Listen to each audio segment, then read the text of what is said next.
Anda masih di Anyus Pagi pemirsa bersama saya Yasmin Natania. Dan demikian tadi adalah berita pilihan dalam Anyus Pagi hari ini. Kini kita ke informasi berikutnya pemirsa.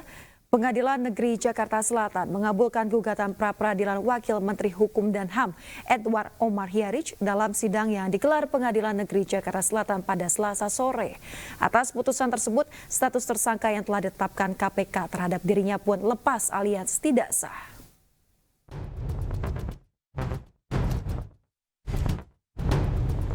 Hakim Tunggal Estiono memutuskan untuk mengabulkan gugatan pra-peradilan Wamenkumham Edward Omar Hiyarich dalam sidang putusan yang digelar di Pengadilan Negeri Jakarta Selatan.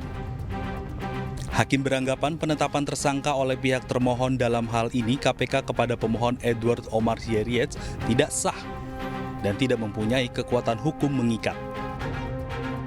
Dengan putusan ini, Edi Hiyarich terbebas dari status tersangka yang sebelumnya telah ditetapkan oleh penyidik Komisi Pemberantasan Korupsi.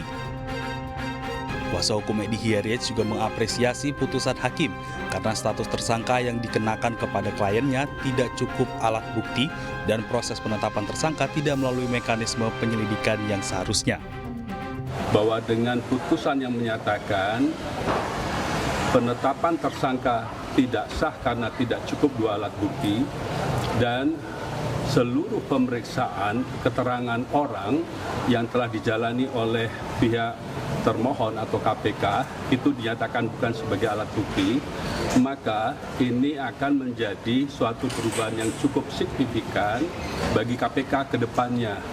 Kami mengharapkan KPK untuk bersedia merevisi POB-nya yang mana menetapkan seorang tersangka itu dapat dimulai setelah penyelidikan selesai, tapi belum dimulai dengan suatu proses penyidikan. Sebelumnya, Wamenkumham Edward Omar Hiyarich ditetapkan sebagai tersangka oleh KPK karena kasus dugaan suap dan gratifikasi. Wamenkumham diduga telah menerima uang sejumlah 8 miliar dari Dirut PT Citra Lampia Mandiri Helmut Hermawan. Dari Jakarta Selatan dan Helmi Sajangbati melaporkan.